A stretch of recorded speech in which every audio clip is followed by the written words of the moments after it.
Pai, Senhor, meus irmãos, vamos abrir a nossa Bíblia, 1 Coríntios, capítulo de número 1, a partir do versículo de número 1.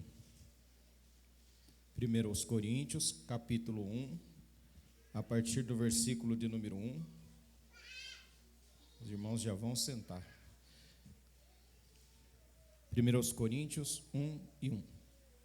Paulo, chamado apóstolo de Jesus Cristo pela vontade de Deus, e o irmão Sóstenes, a igreja de Deus que está em Corinto, aos santificados em Cristo Jesus, chamados santos, com todos os que em todo lugar invocam o nome de nosso Senhor Jesus Cristo, Senhor deles e nós. Graça e paz da parte de Deus, nosso Pai, e do Senhor Jesus Cristo. Sempre dou graças ao meu Deus por vós, pela graça de Deus que vos foi dada em Jesus Cristo. Porque em tudo fostes enriquecidos nele, em toda a palavra, em todo o conhecimento, como foi mesmo o testemunho de Cristo confirmado entre vós, de maneira que nenhum dom vos falta, esperando a manifestação de nosso Senhor Jesus Cristo, o qual vos confirmará também até o fim, para serdes irrepreensíveis no dia de nosso Senhor Jesus Cristo. Fiel é Deus, pelo qual fostes chamados para a comunhão de seu Filho Jesus Cristo, nosso Senhor. Rogo-vos, porém, irmãos, pelo nome de nosso Senhor Jesus Cristo, que digais todos uma mesma coisa, e que não haja entre vós dissensões, antes sejais unidos em um mesmo sentido, em um mesmo parecer. Porque a respeito de vós, irmãos meus, me foi comunicado pelos da família de Cloe, que há contenda entre vós. Quero dizer com isso que cada um de vós diz, eu sou de Paulo, e eu de Apolo, e eu de Cefas, e eu de Cristo. Está Cristo dividido? Foi Paulo crucificado por vós? Ou fostes vós batizados em nome de Paulo? Pode sentar, meus irmãos.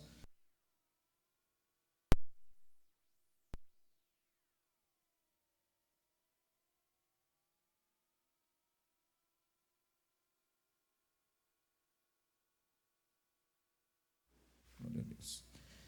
Graças a Deus nós temos aqui a oportunidade de vez em sempre voltar a esse assunto. E a minha oração hoje, e a minha oração é que eu consiga transmitir aos irmãos essa palavra sem desespero, porque é uma palavra que, sinceramente, quando você está estudando e você está preparando, você já sente que o que vai acontecer. Então a gente tem a plena consciência disso, mas eu não quero pular nenhuma vírgula. E eu não quero pular nenhuma palavra. Eu quero falar exatamente aquilo que foi colocado no meu coração. E eu quero dizer para os irmãos, como pastor, uma coisa já para te orientar. O irmão vigia, a irmã vigia. Porque tem coisas que são claras para nós. Tem coisas que são claras. A igreja sempre está debaixo do ataque do diabo. Isso nós não temos dúvida. Mas eu percebo. E a gente começa a orar a Deus, começa a pedir discernimento para Deus das coisas. E eu quero te orientar, você. Vigia essa semana. Cuide mais da sua família. Eu sei que você já cuida. Mas ore mais com a sua esposa. Ore mais com seus filhos. Porque a igreja está debaixo de um ataque. Vocês estão entendendo o que eu estou falando? Eu não estou aqui soltando uma coisa qualquer para os irmãos. O que eu estou dizendo para os irmãos é vigia. É que nós todos precisamos dobrar a nossa vigilância, porque nós estamos debaixo de ataque. É claro que a Bíblia nos diz que aquele que habita no esconderijo do Altíssimo, a sombra do Onipotente, descansará. Então nós estamos cobertos pelo sangue de Jesus. E eu sei, olha o que eu estou dizendo nessa noite, e eu sei que muitos dos irmãos serão atrapalhados nessa noite para não ouvir. E eu sei que possivelmente essa palavra pode não chegar no ouvido, no coração de alguns de vocês, se vocês não prestarem atenção. Porque o diabo vai fazer de tudo para que você não compreenda isso aqui, a sua vida e a minha continue sendo exatamente a mesma. Porque é isso que o diabo quer. Uma vida medíocre. Sabe o que significa uma vida medíocre? É uma vida na média. Ou seja, tá bom. É a mornidão, é uma vida que não muda. Você conhece muito bem pessoas que às vezes estão há tanto tempo no evangelho ficando com os cabelos brancos, mas é sempre a mesma coisa. É sempre o mesmo tratamento, é sempre a mesma grosseria, é sempre o mesmo modo de lidar com as coisas de Deus. E eu sei, eu tenho a plena consciência de que Satanás não quer que a gente mude.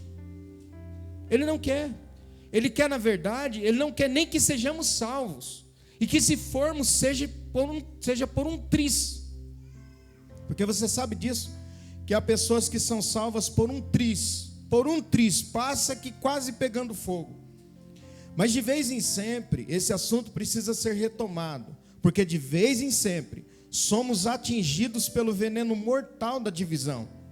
Nos achamos no direito de promover discórdias, simplesmente porque nos colocamos ou colocamos alguém num patamar que só pertence a Cristo. Precisamos ser lembrados que na igreja Deus estabeleceu ministérios que precisam ser considerados e respeitados, ainda que não queiramos. Vira e mexe, estamos revisitando o velho homem com os seus pecados. Martinho Lutero disse uma frase certa vez: pensei que o velho homem tinha morrido nas águas do batismo, mas descobri que o infeliz sabia nadar, e agora tenho que matá-lo todos os dias. Irmãos, isso aqui não é um parque de diversões.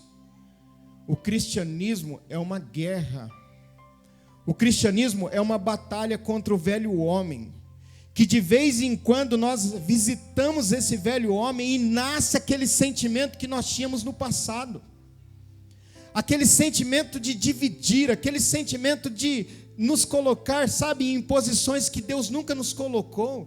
Porque quando a gente lê Efésios, onde diz que a mulher deve estar sujeita ao marido, alguns maridos mandões querem levantar a voz dizendo assim: está vendo?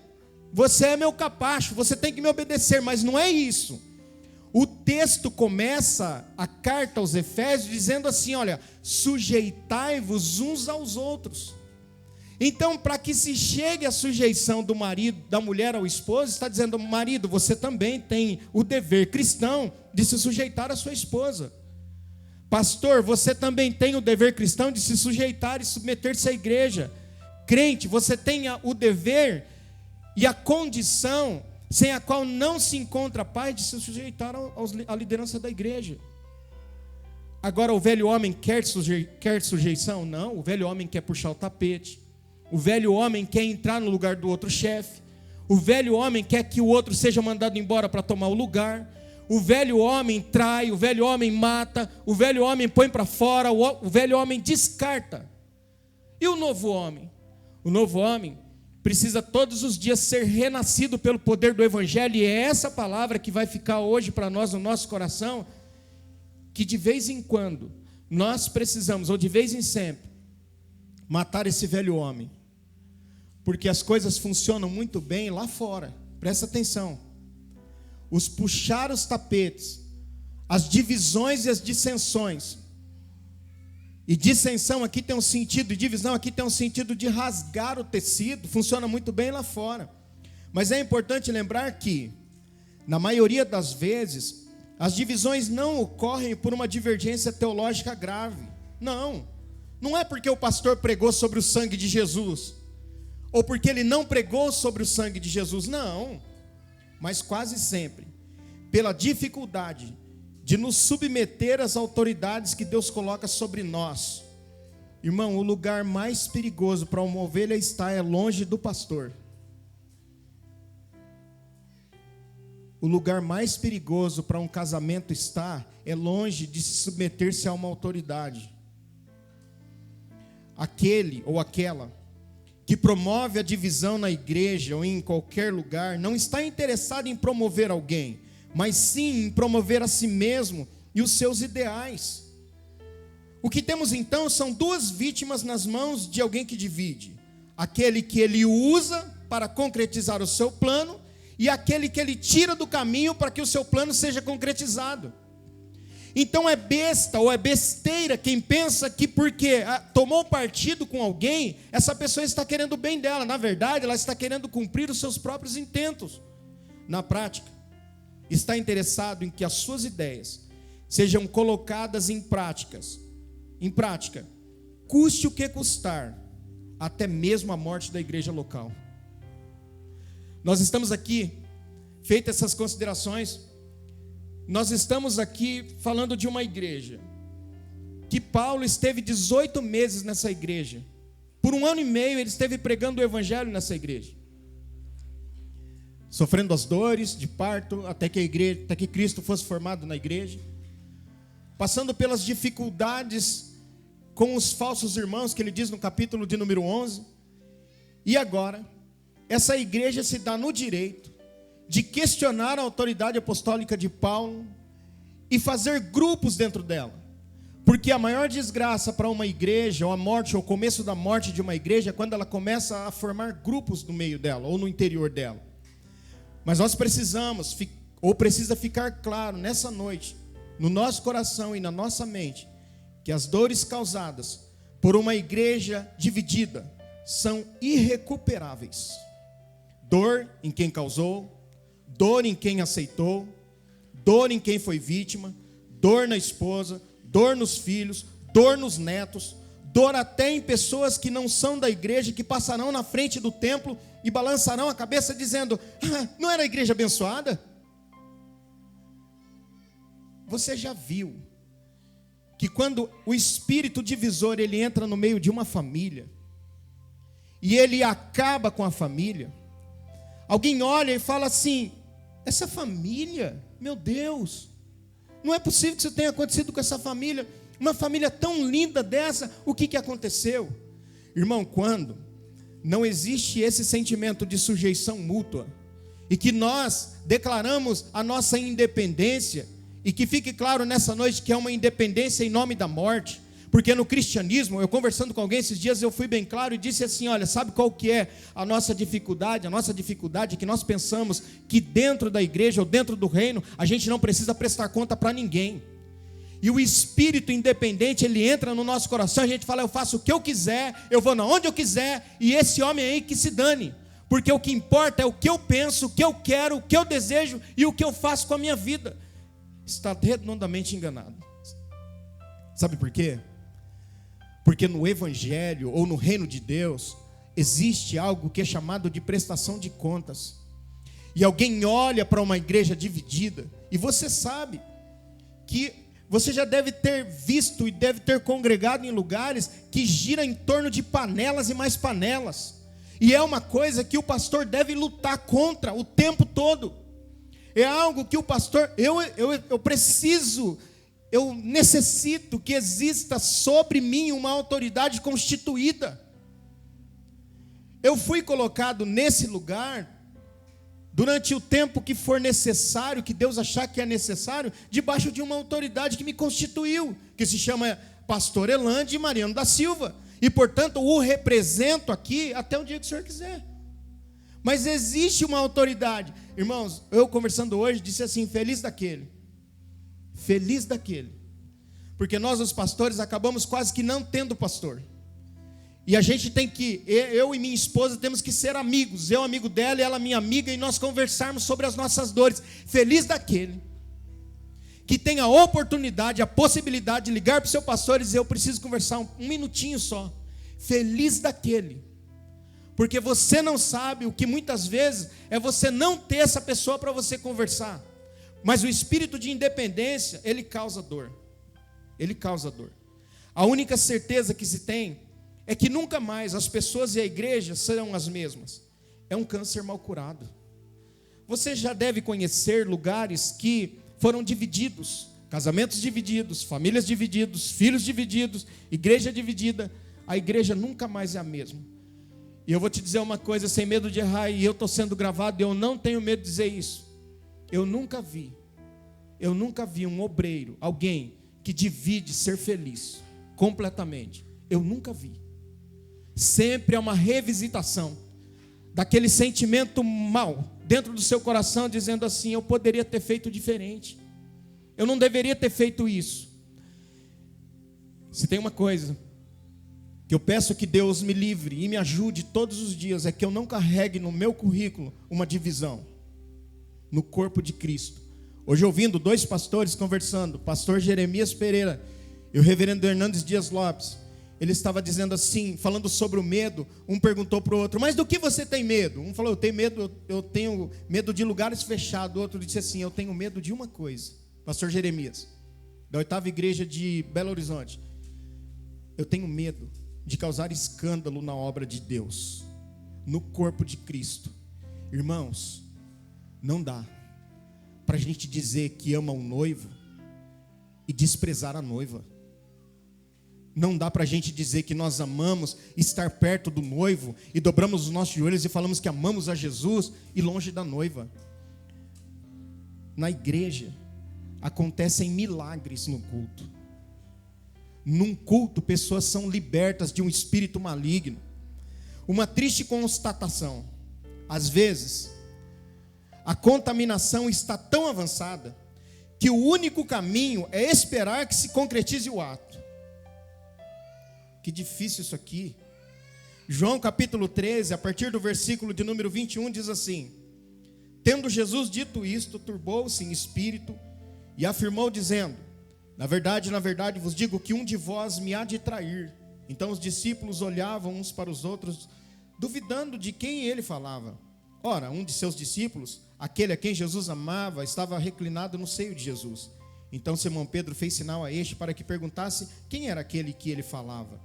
Inclinando-se ele sobre o peito de Jesus, disse-lhe: Senhor, quem é? Jesus respondeu: é aquele a quem eu der o bocado molhado.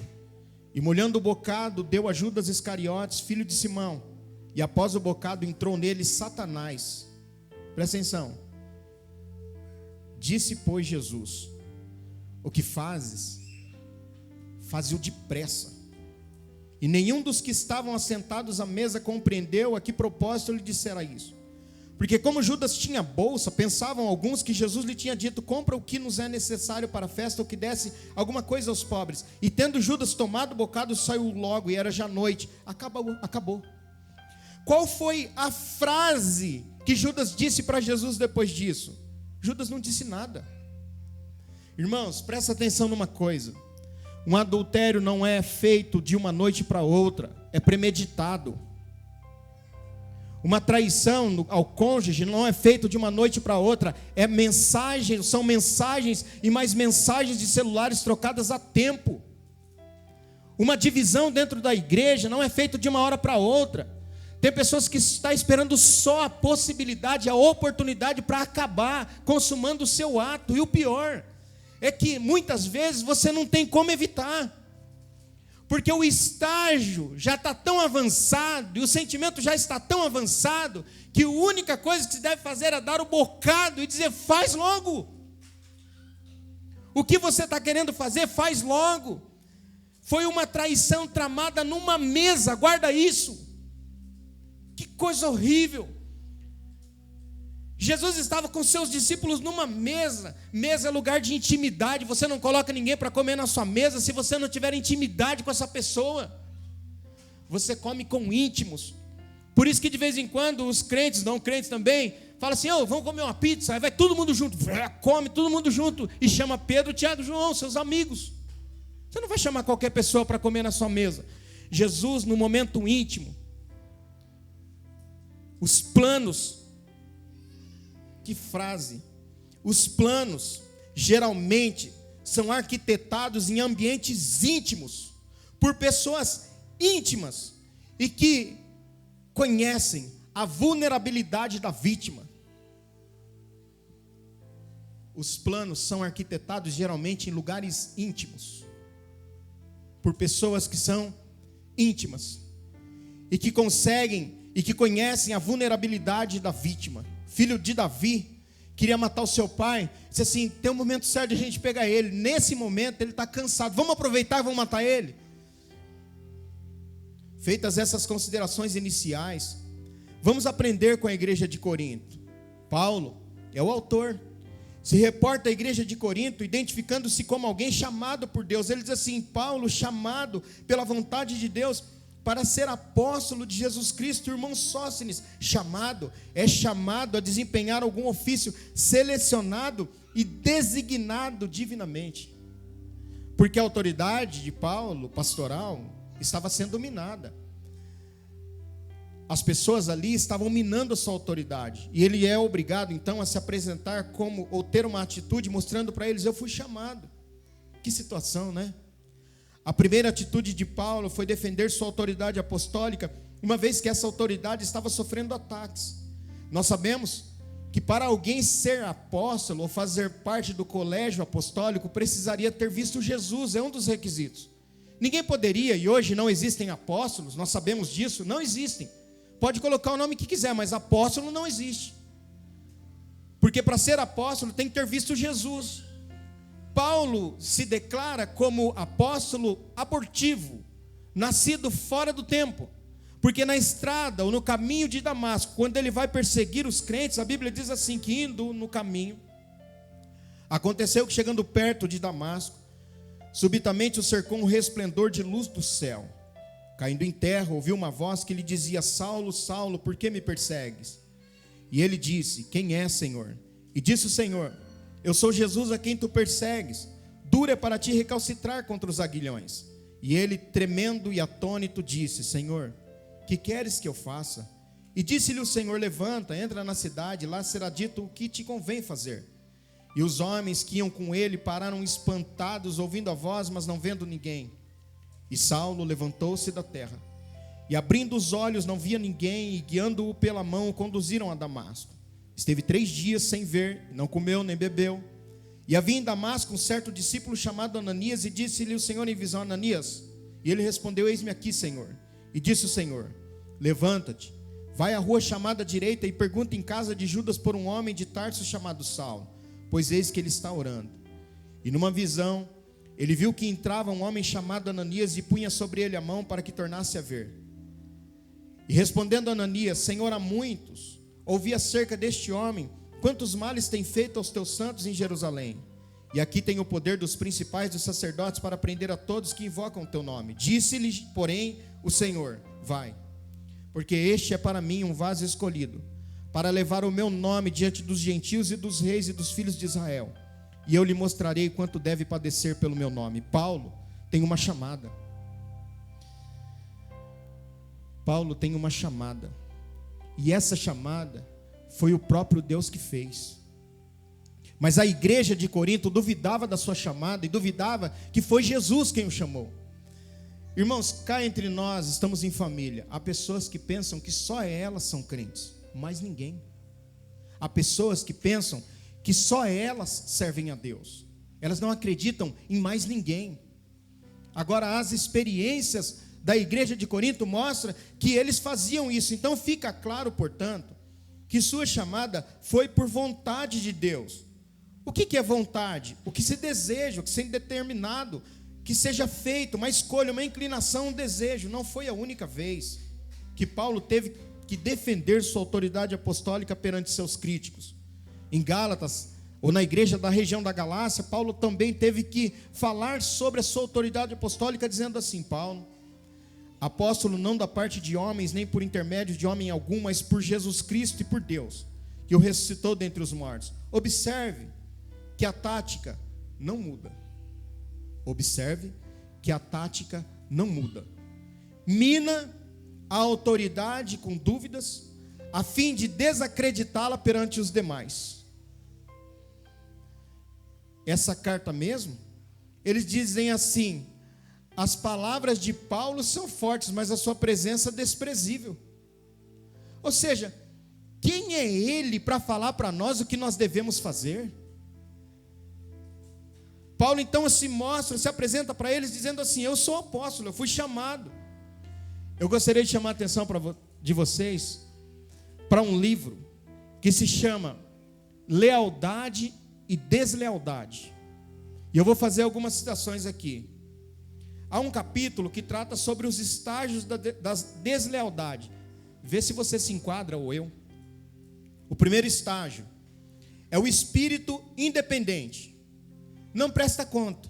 Irmãos, tem gente que é tão bonitinho no começo, que liga para você se falta o culto, que dá a ciência para a irmã que toma conta do círculo de oração que não vem, que dá a ciência para o líder de jovens que não veio porque está doente, que dá ciência para o irmão que toma conta do grupo de louvor, que toma conta do coral, que toma conta da orquestra, dá ciência. À medida que o tempo vai passando, é o primeiro estágio, o espírito independente não presta mais contas.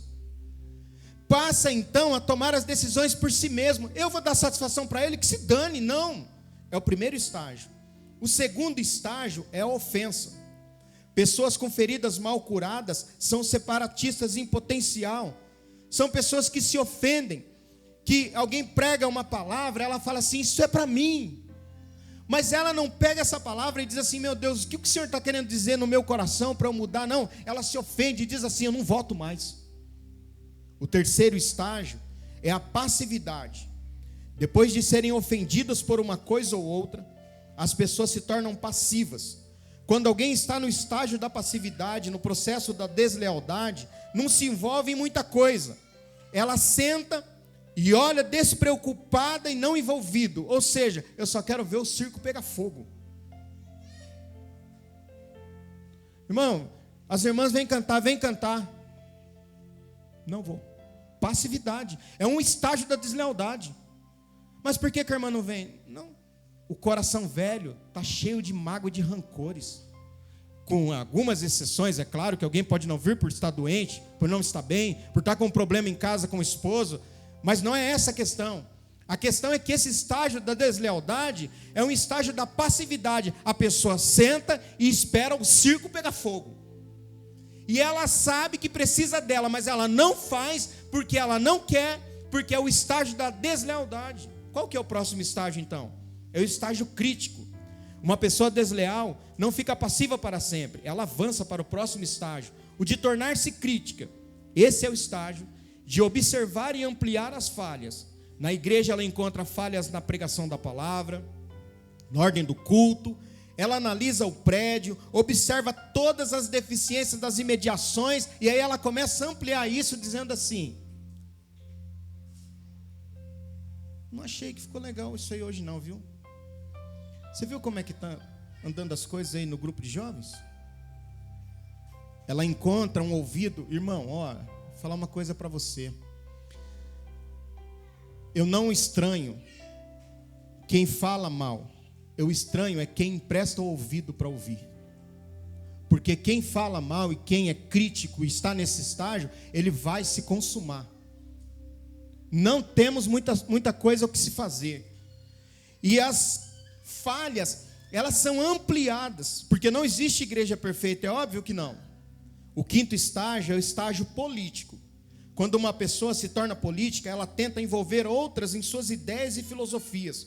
Quando uma pessoa está tornando-se desleal, ela procura envolver outras em suas ideias traiçoeiras. Ela quer reunir seguidores e fazê-los acreditarem que ela tem identificado um problema real que deve ser tratado, e ela tem a solução. Já viu? Todo mundo quer ser técnico de futebol? Todo mundo quer ser técnico e trocar os jogadores. Todo mundo quer ser pastor. Querem carregar o bônus do pastorado, mas não querem carregar o ônus do pastorado. Querem dizer como o líder do grupo deve trabalhar, mas não querem assumir como sendo o líder do grupo. Não querem pagar o preço da desonra. Não querem pagar o preço de alguém virar as costas. Outro dia eu chamei a atenção de uma pessoa, não é aqui não, e falei para ela assim, a sua filha precisa se envolver mais, ela dirige as crianças. Ele disse, a minha filha, ela escolhe o dia que ela quer ir ao culto. Parabéns, paizão. Ótimo, excelente o ensino que você está dando à sua filha. Ensinando ela que deve ser dessa forma mesmo. Que as pessoas devem ser desconsideradas. O estágio político é quando as pessoas começam assim. Você viu o que está acontecendo na igreja? Ele procura um. Irmão, presta atenção numa coisa. A raiz de amargura é tão danosa para a igreja que ela afeta a pessoa e afeta o casamento dela. Escuta aqui, eu nunca vi alguém que atinge esse estágio político não ter o seu casamento afetado. E cá entre nós, há muitos de nós que estamos sofrendo dentro do nosso trabalho, dentro dos nossos negócios, porque estamos dentro de um estágio político, de angariar pessoas. Irmão, olha, o que eu estou dizendo aqui, às vezes você fala assim, pastor, mas acho que o pastor deve estar um pouco vacilando nas ideias. Irmãos, tem coisas aqui que eu já vi e já vivi na minha pele. comigo. Então o que eu estou dizendo aqui é que acontece. As pessoas então nesse estágio político, elas querem fazer seguidores. E hoje é muito mais fácil de criar grupos de WhatsApp secretos dentro de grupos oficiais. Grupos de WhatsApp secretos que discutem coisas que não podem ser discutidas dentro do grupo oficial. Porque a autoridade constituída não pode saber. É mais fácil para ludibriar. E o quinto estágio, que é esse estágio político, ele denota o estágio da queda. Tem uma experiência desse pastor que escreveu Lealdade e Deslealdade, é o Dag Heward. Ele diz assim, olha, a respeito de uma coisa que estava acontecendo lá na igreja dele. Sua casa, a casa desse irmão, era o centro da discussão. Alguns anos atrás eu tive um assistente que era desse jeito. Ele parecia mais amistoso que eu e também demonstrava ser mais acessível. As pessoas levavam seus problemas a ele. Sua casa era o centro para a análise dos problemas da igreja. Eles analisavam todas as minhas falhas em sua casa. Os membros da igreja ficaram mais e mais descontentes com o meu estilo de fazer as coisas. A pregação do pastor muito longa, você não acha? Ele bebe água enquanto prega. Ele anda demais para cima e para baixo. Com o tempo ele passou a dizer, muitas pessoas estão dizendo.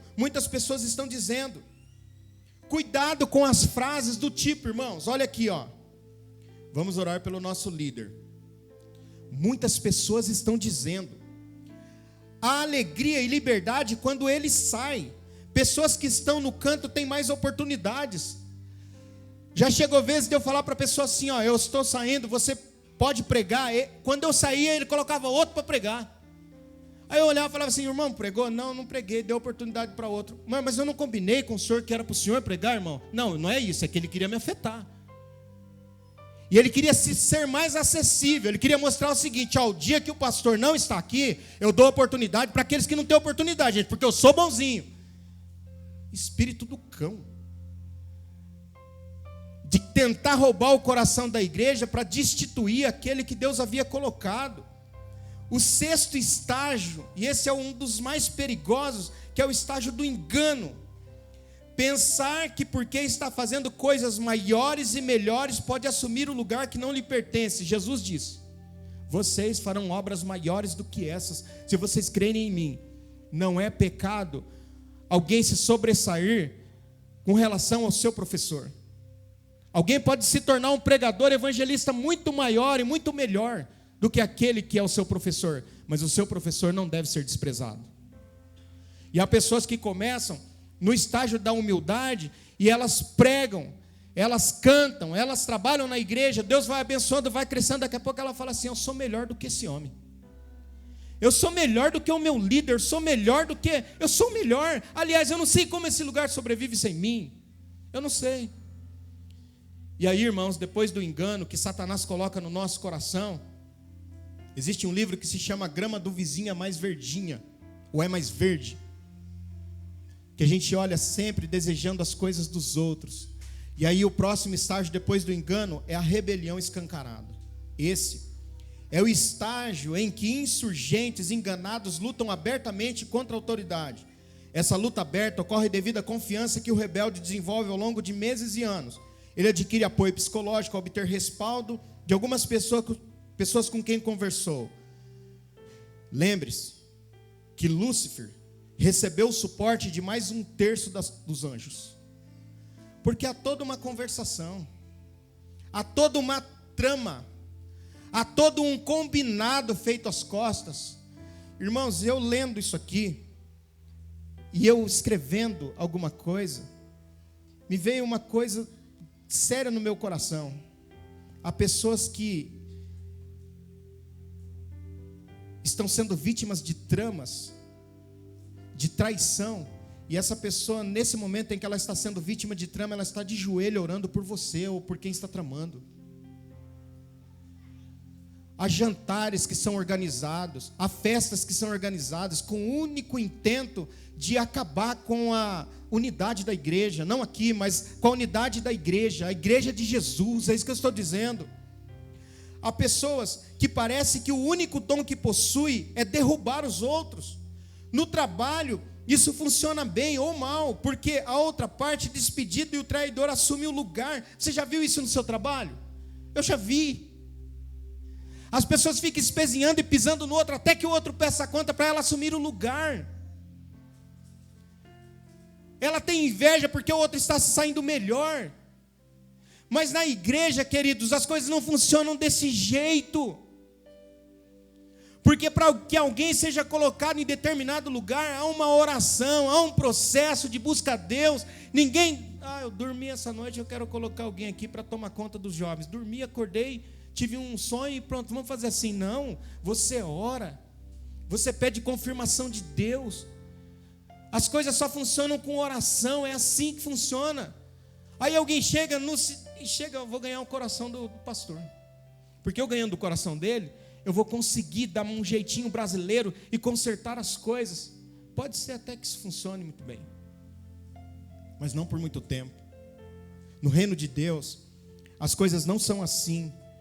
Paulo, mesmo sendo atacado, reconhece que a igreja era de Deus e possuía qualidades como tal. Por que a gente não cansa de pregar? Por que a gente prega uma palavra dessa aqui, e eu sei que é duro de ouvir, e depois eu paro para ouvir essa palavra também, e eu ouço ela tudo de novo, e eu sei que não é fácil, mas por que um pastor se preza de pregar a palavra incansavelmente? E às vezes ele observa que o seu trabalho parece vão,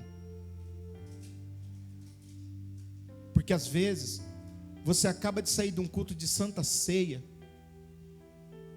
e você sai ali na porta, ou você sai e já tem conversa. Você fala assim, meu Deus, mas será que esse irmão tem capacidade de tomar Santa Ceia com raiva desse jeito e continuar com raiva? Meu Deus, para qual céu ele está indo? Ou para qual céu ela está indo? O pastor não se cansa e não deve se cansar de pregar, sabe por quê? Pelo mesmo motivo de Paulo. Não há xingamentos à igreja, não há desprezo à igreja, não há raiva contra a igreja, nem muito menos desejo de abandonar a igreja por inconformidades. Não, antes ele tece elogios à igreja, reconhecendo que ele não é o dono da igreja. Porque nessa noite a mesma faca, ou a mesma espada que corta aí, corta aqui. Então Paulo reconhece, olha para a igreja e diz assim: a igreja de Deus que está em Corinto, aos santificados em Cristo Jesus, chamado para ser santos, com todos os que em todo lugar invocam o nome de nosso Senhor Jesus Cristo, Senhor deles e nosso. Graças a vós outros e paz da parte de Deus nosso Pai e do Senhor Jesus Cristo. Irmão, tem pessoas que estão em teste na igreja. Escuta uma coisa que eu estou dizendo para você. E às vezes você será provado no seu caráter, você será provado no seu temperamento. Às vezes nós como pastor temos planos com pessoas, e a gente testa.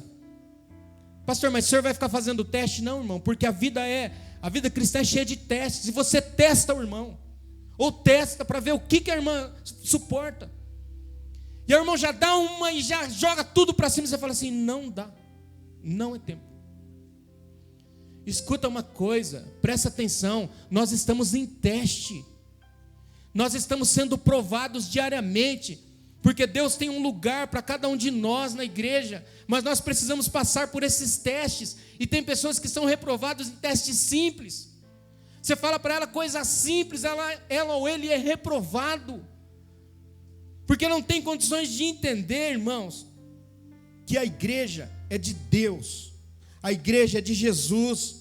Por isso que Paulo fala assim para eles, assim, olha, eu sempre dou graças ao meu Deus a vosso respeito, a propósito da sua graça, que vos foi dada em Cristo Jesus, porque em tudo fostes enriquecidos nele, em toda palavra, em todo conhecimento, assim como o testemunho de Cristo tem sido confirmado entre vós, de maneira que não vos falta dom nenhum, aguardando a vós a revelação de nosso Senhor Jesus Cristo, o qual também vos confirmará até o fim, para seres irrepreensíveis no dia do Senhor Jesus Cristo, Senhor deles e nós, fiel é Deus, pelo qual fostes chamados à comunhão de seu Filho Jesus Cristo, nosso Senhor.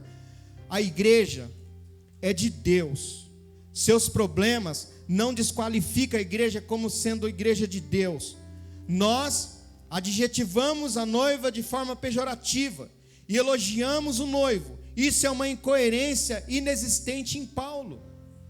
A gente fala assim, eu até gosto de Jesus, mas aquela igreja do Jardim São Lucas, a igreja do Jardim São Lucas, assim como qualquer outra igreja, é cheia de problemas, ou são cheias de problemas, porque eu e você somos problemas. Nós somos o problema na igreja. Jesus é a solução para a igreja, mas nós, os crentes, somos os problemas. Alguém poderia dizer nessa noite, em alto e em bom som, quais são então as atitudes de Paulo com relação à igreja? Os coríntios são santificados e, portanto, santos. Cumprimenta-os com a graça e paz, reconhece que ainda são irmãos. Irmão, é assim, tem gente que fala assim, pastor, passei perto do irmão, cumprimentei ele com a paz do Senhor e ele não me respondeu. Irmão, acontece comigo dentro da igreja. Tem pessoas que eu cumprimento, a pessoa fala assim para mim assim, pastor, queridos, eu não vou sair daqui chorando e gritando, só dá paz quem tem paz. Quem não tem paz, não dá paz. É uma coisa muito simples de se entender. Há pessoas que te cumprimentarão com a paz do Senhor com o maior prazer. Há pessoas que não te darão a paz. Só que eu vou repetir algo que já disse aqui. Nós não estamos na igreja por causa do homem. Nós estamos na igreja por causa de Jesus. Eu estou aqui nesse púlpito nessa noite consciente do seguinte, que daqui a pouco o culto termina e eu vou para minha casa. Daqui a pouco eu vou dobrar os meus joelhos para deitar e com certeza, com a minha consciência tranquila de que fiz aquilo que eu deveria e devo fazer, que é pastorear a igreja e pregar a palavra. E isso é uma questão de consciência. Paulo, em nenhum momento, disse assim, não vou cumprimentar mais essa igreja não, porque essa igreja é carnal. Ele disse assim, olha, graça e paz. Escuta, só dá paz quem tem paz. Ele chama eles de ricos em Deus, na palavra e no conhecimento. Dão testemunho de Cristo, abundância de dons. Aí você fala assim, pastor, mas qual que é o problema dessa igreja? A igreja tem dom, são enriquecidos no conhecimento, conhece muito.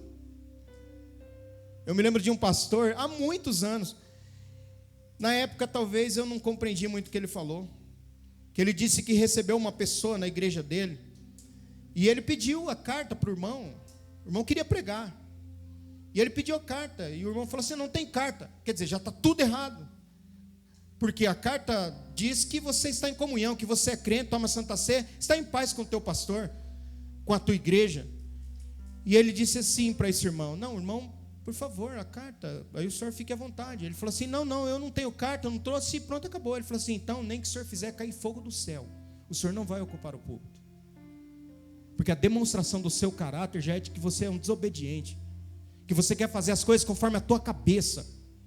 Escuta, qual é o erro dessa igreja então? Paulo orienta dizendo assim, rogo-vos, irmãos, pelo nome de nosso Senhor Jesus Cristo, que faleis todos a mesma coisa e que não haja entre vós divisões. Antes, sejais inteiramente unidos na mesma disposição mental e no mesmo parecer. Pois a vosso respeito, meus irmãos, fui informado pelos da casa de Cloe de que há contenda entre vós. O termo prevalecente nesse ponto é divisão, é contenda. Uma igreja que sobrepujava em dons, uma igreja que tinha, ou era enriquecida pelo conhecimento, mas era uma igreja dividida. Era uma igreja cheia de contendas. A tradução viva diz assim, mas, queridos irmãos, suplico-lhes encarecidamente em nome do Senhor Jesus Cristo que parem essas discussões entre vocês, que haja verdadeira harmonia, a fim de que não apareçam divisões na igreja. Eu lhes imploro que tenham o mesmo modo de pensar, unidos na mente e nas intenções, pois alguns de vocês moram na casa de Cloe, me contaram a respeito das divisões e contendas entre vocês, amados irmãos. Divisão aqui é xisma ou cisma, é um rasgão, é como pegar um tecido e rasgá-lo. Nós podemos até remendá-lo, mas a marca estará lá. Irmão, você conhece pessoas que gostam de brigar? Você conhece cristãos que gostam de entrar numa confusão? e que parecem que quanto mais eles entram em confusão, melhor eles pregam. Se eu entrar numa confusão com alguém, eu não consigo pregar, eu tenho que desistir. Se você entrar numa confusão com alguém, você não canta. Você não consegue nem participar da Santa Ceia. Mas tem pessoas que foram formadas numa escola de contenda. E elas conseguem contender e brigar e viver contendendo o tempo todo e pregar como se nada tivesse acontecido. Paulo está dizendo aos irmãos o seguinte, ou a pergunta que não cala é: como pode uma igreja ter tantos dons e ser tão desunida? Como que pode? Não casa. Sabe o que é isso? É falta de fruto do Espírito. Porque o fruto do Espírito, ele é o que dá o equilíbrio para que os dons sejam utilizados. A divisão era demonstrada porque não falavam a mesma coisa por uma disposição mental contaminada, o que gerava disputa ou dissensões. Não se pode evitar a consumação do ato traidor, uma vez que já se tem a decisão na mente. Eu não consigo tirar da cabeça de nenhum irmão, na cabeça de ninguém, não, você não vai trair, hein? Se há uma disposição mental para se fazer. Por isso que a Bíblia vai dizer que Deus odeia o repúdio. Que Deus odeia aquele que entra nesse caminho da divisão e da dissensão. Aliás, Provérbios vai dizer que Deus abomina. Não entre nesse caminho.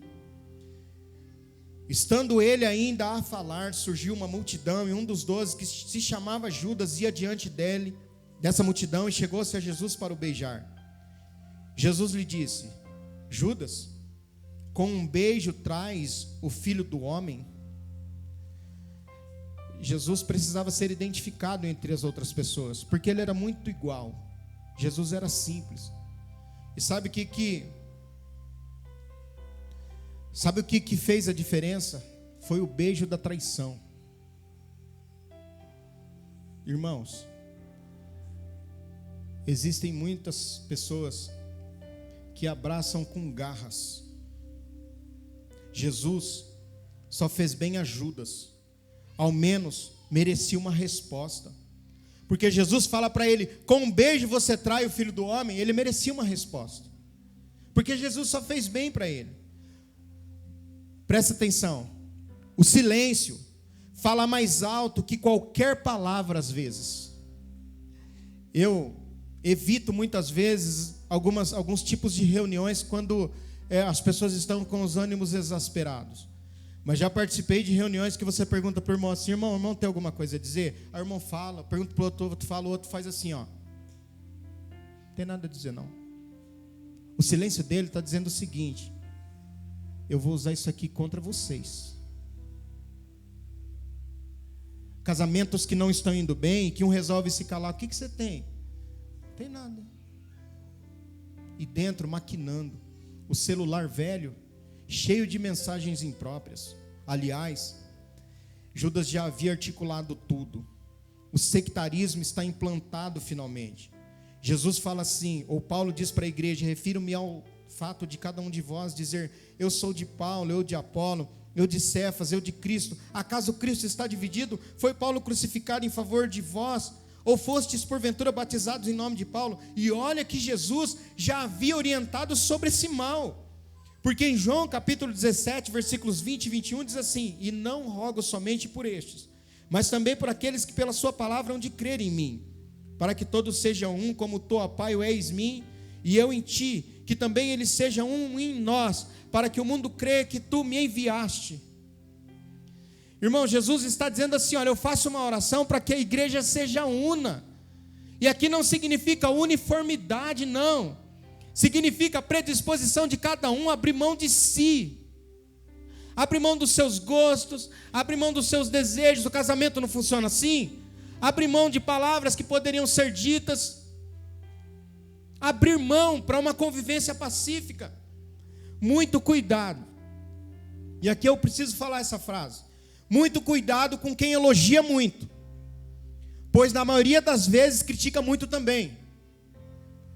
Quem elogia demais, porque eu não preciso ser fantasiado, nenhum de nós. Porque as pessoas, quando, aqui não troca muito, mas geralmente quando se troca, onde eu estava trocava, e quando se troca de pastores, alguém se ilude e fala assim, nossa, esse pastor é um homem de Deus. Não, calma. Convive comigo 1 ano mais ou menos junto, 2 anos junto, aí a gente vai começar a conversar, porque num dia você não vai me conhecer. O cônjuge da mesma forma, a nossa convivência aqui da mesma forma. Vão passando-se os anos, vai falando assim, não era tão homem de Deus assim. Não era tão mulher de Deus assim. Como uma camada, Provérbios 26 e 23 diz assim, olha, como uma camada de esmalte sobre um vaso de barro, os lábios amistosos podem ocultar um coração maligno. Oh, meu irmão, como é que tudo bem? E vai com você e te abraça, uma palavra mole, uma palavra macia, mas por dentro está ocultando assim, a hora que eu puder, a hora que eu conseguir. É preciso discernimento espiritual, irmãos. É preciso orar. A cura para essa igreja e para nós é o fruto do Espírito. Porque o fruto do Espírito é amor. E amor não é sentimento, amor é mandamento. Se o teu inimigo tiver fome, dá de comer. É uma atitude. Alegria, paz, paciência, amabilidade, bondade, fidelidade, mansidão, domínio próprio. Contra essas coisas não é lei. Vocês falam assim, pastor, senhor, não entendi muito bem, irmãos. Olha, a gente passa por algumas coisas que a vida te ensina. E esses 8 anos nossos fora nos ensinou muita coisa. Nos ensinou muita coisa. Então, não estamos totalmente preparados, mas aprendemos muito. Muito. E eu me lembro, e essa pessoa só pediu perdão para mim quase perto da hora de morrer. Todas as vezes, ela teve um problema na igreja, um entreveiro há muitos anos. Eu disse para ela, não, mas você não vai mais fazer isso. Ela pegou simplesmente raiva de mim. E todas as vezes que eu me lembro que o pastor, eu não era o pastor me chamava para pregar, e o pastor fazia oração, a hora que ela via que eu assumia o púlpito, ela saía. Todos os cultos ela fazia isso. Eu tinha que continuar pregando como se nada estivesse acontecendo. Ela virava as costas e ia embora. Não foi não foi 1 ano, não foi 2 anos, foi muito tempo. Todos os cultos ela fazia aquilo, e eu orava e falava, Deus, não permita que isso entre no meu coração. Eu não estranho as coisas, viu, irmãos? Eu não estranho. E aí um dia ela me encontrou, depois de muitos anos, ela falou assim, pastor Celso, o irmão me perdoa? Eu falei, eu já tinha te perdoado desde o primeiro dia. Porque se eu não tivesse perdoado a senhora, eu não conseguiria pregar. Mas todas as vezes que era me dada a oportunidade, que a irmã virava as costas e saía, eu conseguia pregar. Porque desde o primeiro dia eu decidi te perdoar. Irmãos, tem pessoas ruins. Tem sim. O dom não referenda ou autentica a espiritualidade. E era uma das pessoas que mais falavam línguas estranhas dentro da igreja.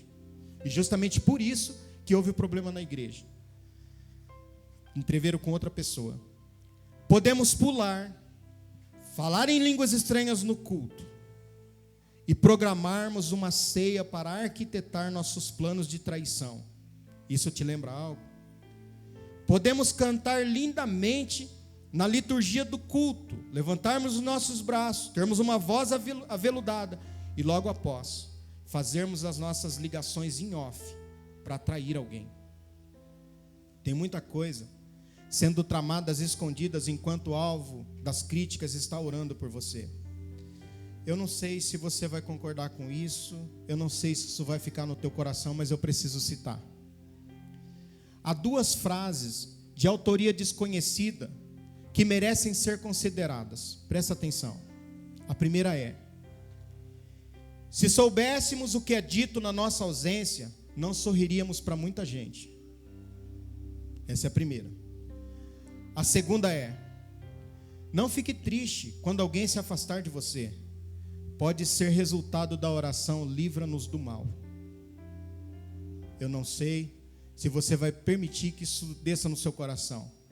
É uma triste realidade. Mas conosco não é assim, mas assim.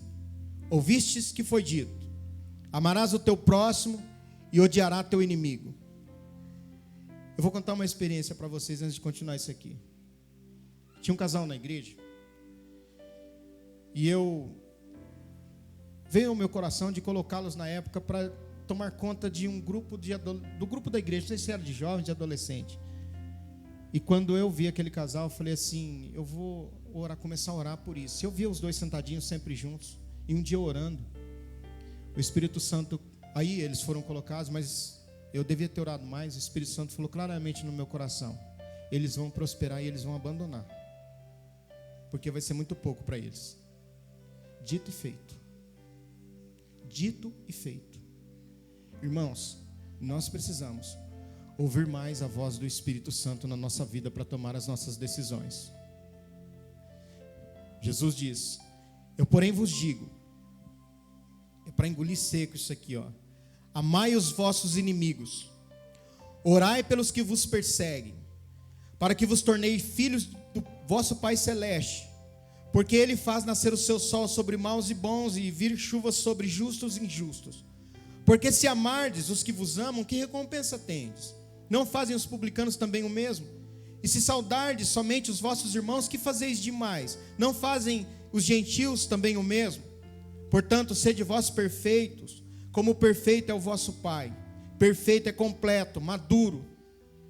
Lembre-se, eu me lembro de uma pessoa que tinha uma hostilidade muito grande, não sei porquê, e eu me lembro que eu disse assim, hoje eu vou servir a Santa Ceia. Eu disse para um diácono, pode me dar a bandeja, eu vou servir a Santa Ceia, porque eu não tenho nada contra essa pessoa, e ela tem contra mim. E eu me lembro que eu cheguei para ele, e servi a Santa Ceia, e disse para ele, tomai e comei. Ele tomou, pegou o cálice, e tomou como se nada tivesse acontecido, e continuou com um olhar de ódio. Eu falei, meu Deus, a que ponto que o ser humano chega? Essa é uma noite da gente fazer uma avaliação na nossa vida e verificarmos em que estágio nós estamos. Lembre-se, há pessoas que você será um instrumento de Deus para curá-los, e quando sararem vão te dar coisas. Há pessoas que não tinham vez e nem voz, mas agora que adquiriram o direito de falar, proporcionado por você, usarão a voz para te amaldiçoar. Algumas vezes, no lugar do muito obrigado, você e eu receberemos um some daqui. Mas lembre-se, cada um dá o que tem de melhor. O que você tem de melhor para dar? O que eu tenho de melhor para dar? Vamos embora, vamos descansar, vamos repousar. Mas de uma coisa eu tenho certeza, dentro da minha mente, dentro do meu coração, não habita o ódio. Pastor, o que eu faço então? Aquele que confessa e abandona, alcança misericórdia. Às vezes, no primeiro dia que você é recebido numa igreja, a primeira palavra que você recebe não é uma palavra boa. Já vi isso. Mas você deve continuar sendo cristão. E às vezes o irmão vem, te abraça, e você sabe que ele está tentando te prejudicar. Mas haja como crente. Porque aquele dia revelará muitas coisas. E muitas coisas que foram ditas às escondidas, tramadas às escondidas, serão colocadas à tona novamente. E tudo será esclarecido. E só irá quem é. Porque quem não for, não terá oportunidade. Vamos ficar em pé e vamos orar agradecendo a Deus. Nessa oração a gente vai orar pela Tainá, pela família dela. Vamos orar pelos nossos irmãos que completaram mais um ano de vida, né? O Diego, a Amanda, a Estherzinha. Querem vir aqui? Pode vir. Vem, traz ela aqui, Raquel, por favor. Vem cá os nossos irmãos, nós vamos orar por vocês, para abençoar a sua vida. Eu sei, irmãos, eu tenho consciência, viu, de que tem coisas que a gente não gostaria de ouvir nunca, mas se você e eu não ouvirmos aqui na igreja, a gente não vai ouvir em lugar algum. Quando você for cumprimentar um irmão, e você cumprimentar ele com a paz do Senhor, olha para ele. E se você não quiser cumprimentar com a paz do Senhor, não cumprimenta. Se você não tem no seu coração o desejo de que ele tenha paz, não faça forçado. Se você não quer dizer, pastor, paz do Senhor, tudo bem? Se você não quer, não faça. Continue exatamente assim, sabendo que nós seremos cobrados um dia por isso. E eu não quero, uma coisa que eu não quero, é que no dia do arrebatamento eu fique porque não preguei a verdade. Pai, em nome de Jesus, nós somos agradecidos ao Senhor pela vida dos teus filhos, cada um que completa mais um ano de vida, Senhor. Pai Todo-Poderoso, guarda debaixo das potentes mãos do Senhor, abençoando, protegendo, dando livramento e multiplicando as suas forças. Pai Todo-Poderoso, em nome de Jesus nós te pedimos pela família, meu Deus, por aqueles que cercam teu filho e tua filha, que encontrem paz sempre, que encontrem, meu Deus, a alegria da tua presença, Senhor. Nós te pedimos e te agradecemos. Também oramos pela Tainá, por toda a sua família, por aqueles que estão nos acompanhando nessa noite, para que a tua palavra faça efeito em nossos corações. Pai Todo-Poderoso, nos despeça em paz e que tenhamos uma noite restauradora, reparadora e abençoada. E uma semana também debaixo das potentes mãos do Senhor. Nos guarda e nos ajuda. Em nome de Jesus. Amém.